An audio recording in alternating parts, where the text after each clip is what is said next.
Alors oui, je voudrais apporter. Yes, perhaps I could explain my position in French, because the city of the future will be increasingly developed, and it is a city in which we should be able to breathe better. There should be less traffic congestion. Now, because of the growth these cities are going to undergo, there are serious problems which will have to be solved. And then we have the whole question of the greenhouse gases, which have to be limited.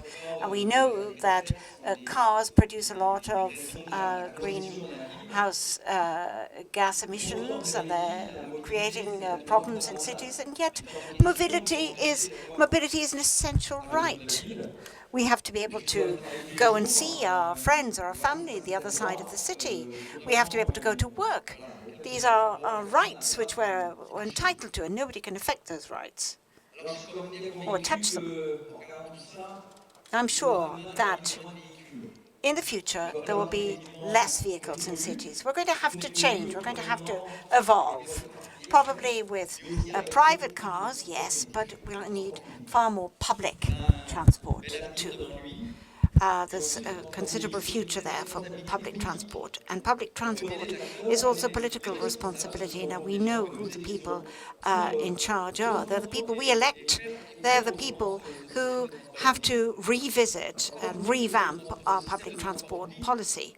Now, this network of public transport must be very attractive in terms of the timetable, the frequency, but also the vehicle stock and the rolling stock. We've got to attract people to common transport. People are comfortable in their cars, so we have to make a more comfortable type of public transport, a more attractive, from the environmental point of view, a more attractive type of public transport. Take a diesel bus. Now, a diesel bus consumes quite a lot of energy. I think that the days of these diesel buses are counted. This will no longer be possible in the future. Now, these are the conditions which we have, these are the objectives which we have set for ourselves. We've produced a new generation bus in our company in Safra. It's called Bussi Nova. So this is a bus here. Its environmental performance, its running performance level is unique. And it's fairly rare for an SME to embark on such an ambitious adventure.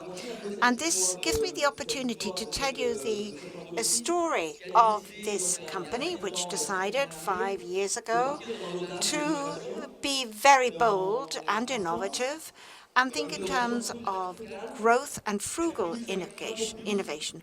We wanted to do more with less, to achieve more.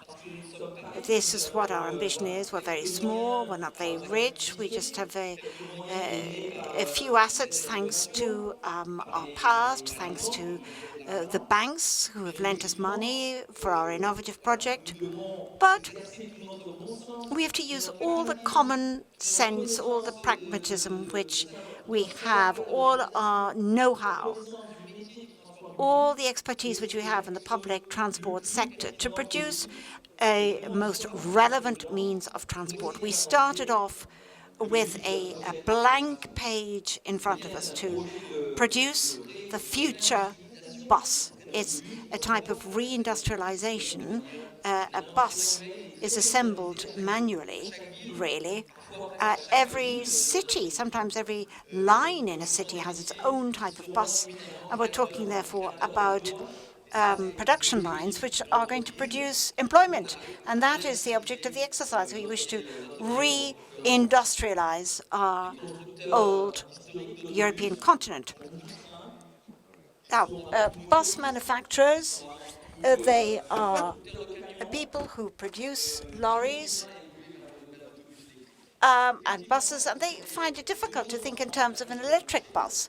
And they're just appearing on the market. And I think that it really would be in their interest, because otherwise large Chinese manufacturers, there are a lot of them, they're very powerful, and they are determined to conquer the European market and our major capitals. Paris has 9,000 buses.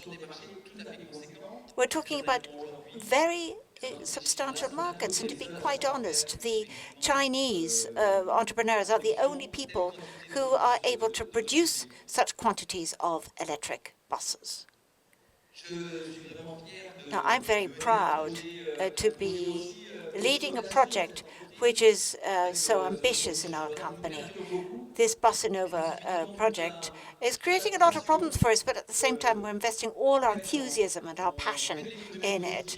We're producing a positive type of economy by working on this project. It should produce hundreds of jobs, and that's really our the driving force which helps us work. We've been able to recruit all sorts of different specialties, people who are specialized in mathematics, in electricity, in all sorts of different areas. All of this has provided a lot of motivation for all of us in our company. This is quite expensive too, but there you have it.